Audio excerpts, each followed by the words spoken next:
Push it down your screen.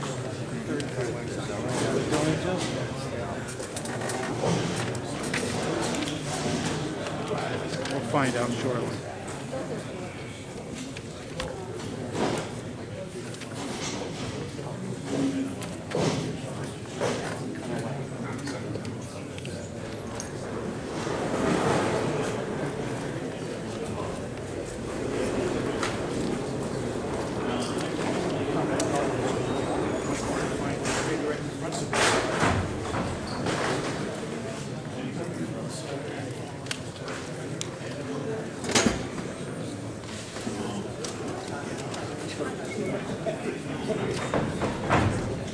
Okay, good evening. I can have your attention. First of all, if I turn this off, can you hear me back there? No? Okay, so we'll leave this on. All right. My name is Fasano, State Senator for 34th District, Wallingford, North Haven, East Haven, Park, Durham. Dave Yaccarino, representative for the town of North Haven, and Mike Cronin, who's a lawyer who is on the Senate side, who helped draft some of the language, and there may be some technical questions that may get asked, and he'll be able to answer some of the questions. Let me start off by saying a few things. First of all, the idea of this is, number one, to sort of describe how the bill became the law. Number two, to talk a little bit about the bill, but to then have questions from folks in the audience. I would ask that if you're going to ask a question, a couple of things. One, there's a lot of people, so people are going to want to ask questions after your question. So try to ask just one question as opposed to a series of questions. I'll be here as long as it needs be. I'm sure Dave will be here as well.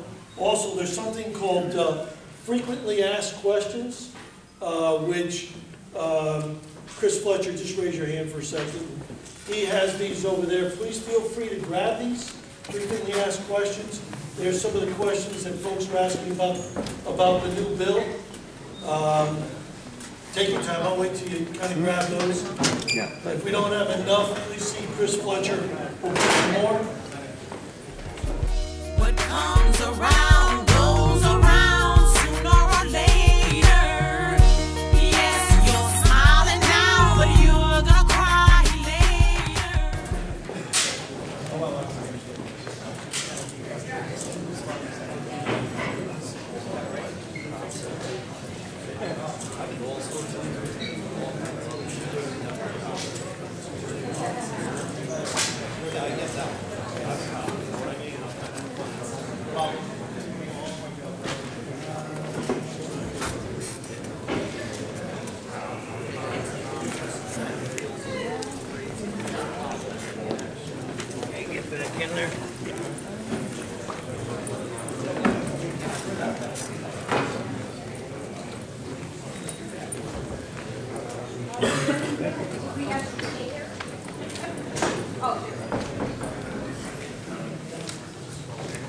Okay, well, they're getting the rest of the frequently asked questions. This obviously are not all the questions, but these are a lot of questions that we get asked, so I want to pass those around.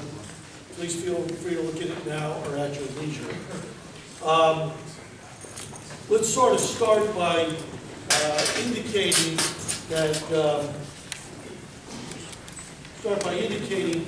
obviously this issue came up after Sandy Hook.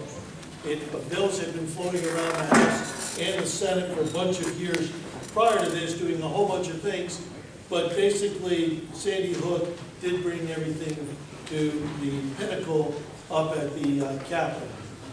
What you see here listed in 2,000 gun proposals.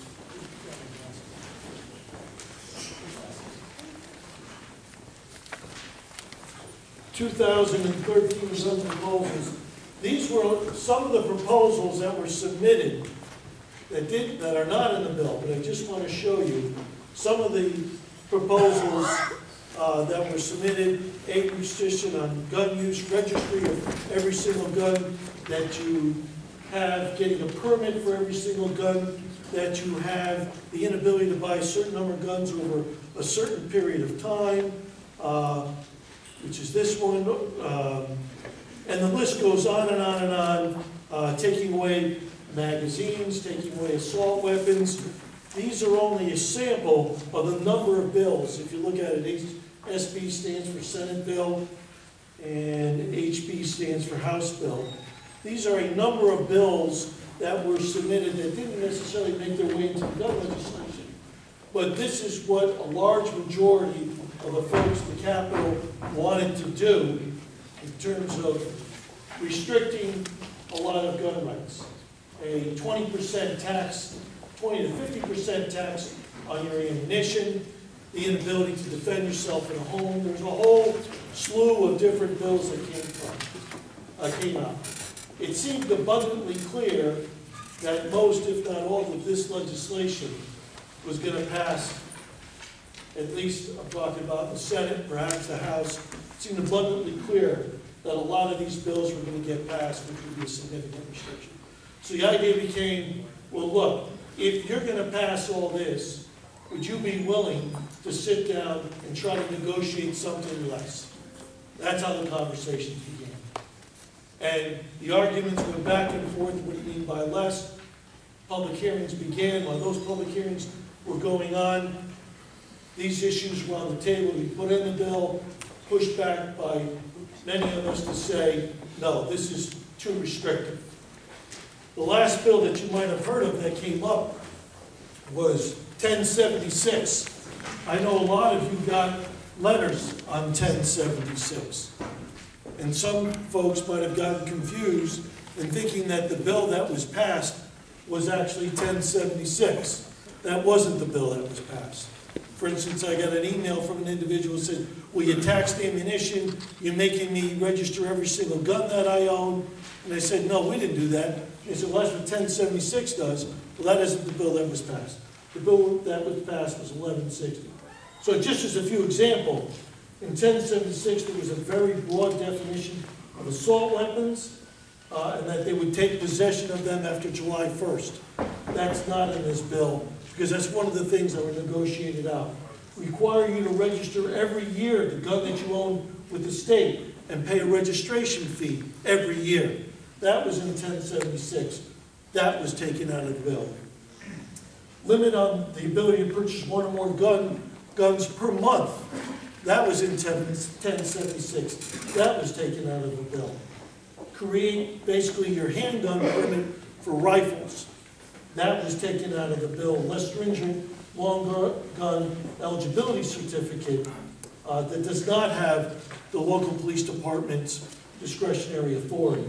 So that was, this one was taken out, that was put in. Ban the sale of ammunition over the internet. This bill allows ammunition over the internet. Ban the possession of body armor in 1076. That was taken out of this bill. Confiscation of magazines that hold over 10 bullets in 1076.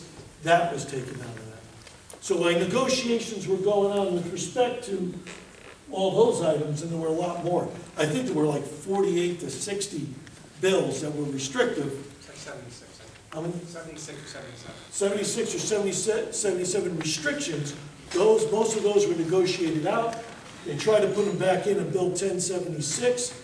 That bill had a public hearing at Public Safety, which Dave sat on. How long did that public hearing go? It was 16 and a half hours. I'm Dave Yaccarino. Thank you for being here. The public hearing for Bill 1076 was 16 and a half hours. And we, as a committee, killed the bill along with the negotiations from the Senate leadership and the House leadership. As you can see, it would have been terrible. And so it was 16 and a half hours, but it ultimately died, and it's good it died. So that. The other issue was Dave and I, representing North Haven, also represent Mossburg, which many of you know Mossburg's name. And the bills that you see on that board over there, as well as some in 1076, affected 8 of the 8 top-selling guns at Mossburg. 8 of the 8 top-selling guns at Mossburg. The negotiations that we did, Dave and I, and others, obviously more than Dave and I, we were able to bring to the table to sort of save 7 of the 8 top-selling guns at Marksburg, the 8 we could not save. So part of our agenda was try to save the guns that we could save. For instance, the turkey shooter, which is basically a shotgun. Under the broad definition that they want to put in, shotgun was going to be determined to be an assault weapon. We got that removed. All 22 were going to be determined to be assault weapons if they have certain... That turkey shooter Len referred to, the turkey shooter that Len referred to is the most popular turkey hunting gun in the country. And we're fortunate that we did save it, but that was the process of as far as saving what we could save. I'll let you finish. I just wanted to bring that up.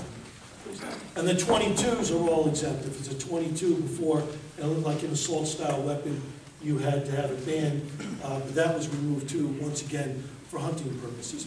So there were a lot of negotiations that went back and forth to try to get to it. And look, the truth be told, if you negotiate a bill and you go hard, you say, look, you got to bring it to common ground. You can't turn around and say, but then you guys pass it. Because then they say, well, then we're going to put back the stuff we wanted, and the heck with what you wanted. So you're obligated. If they didn't come as far as we felt we could get them, we would not have supported the bill. What we've done here, Fletch, do we have this handout as well? Yeah. Okay, what we've done here is sort of talk about, if I can, the best you can. Still, there's holes here, but simplify, and I use that term loosely. What if? What if you have a pistol and you don't have a permit? What do you have to do? What do you have? You have a long gun and you don't have a permit. What do you have to do? For ammunition, what do you have to? What's your eligibility to buy ammunition? So we kind of came up with this matrix of boxes so you can see where you fall and answer the questions. They're like decision boxes. So you can see how you're impacted by the bill. To see where you're impacted by the bill.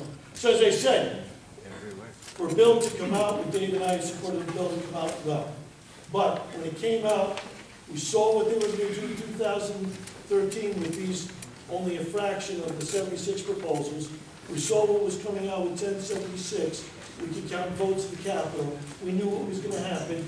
Dave and I started getting involved for our district and for Mossburg to determine if we could negotiate something to more common ground. And if we can reach that common ground, well then, unfortunately the way it works, you do have an obligation to support it.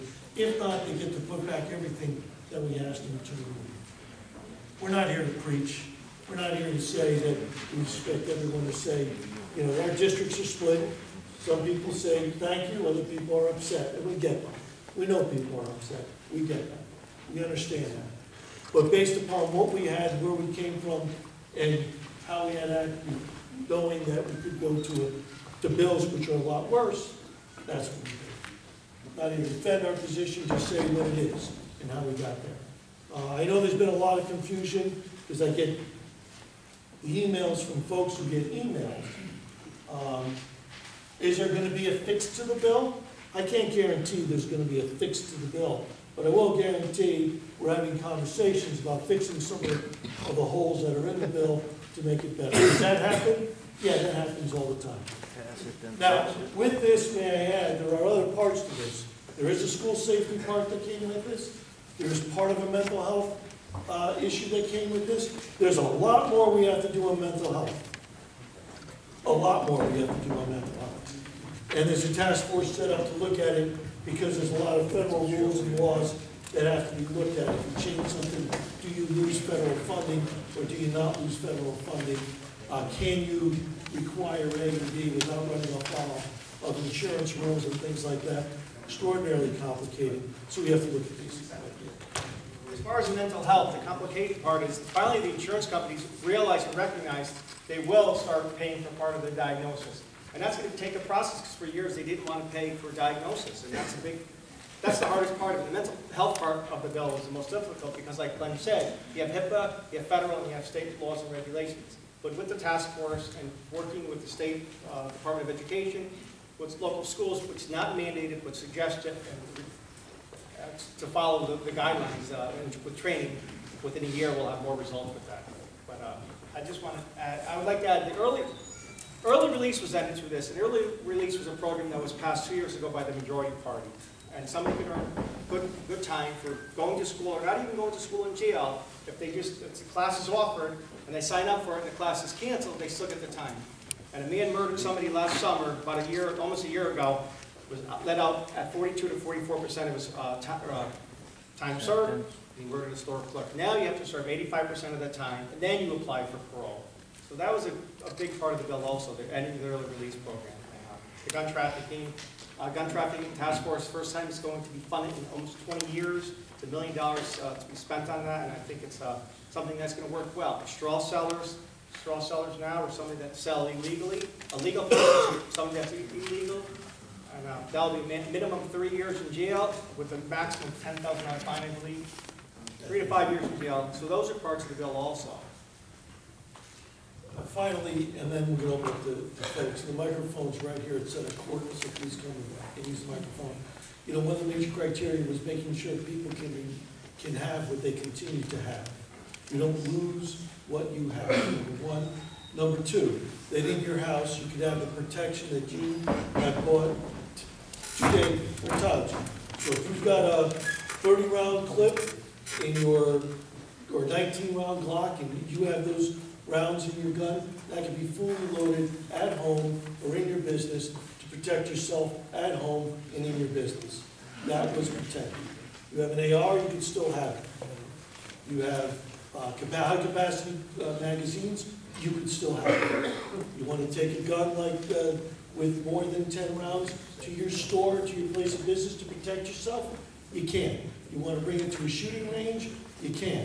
Those are things that we wanted to protect that others perhaps wanted to take away from you. And that's how we discussed this bill. So with that, there was a lot of questions, so I don't want to take any more time. Sir, come on up.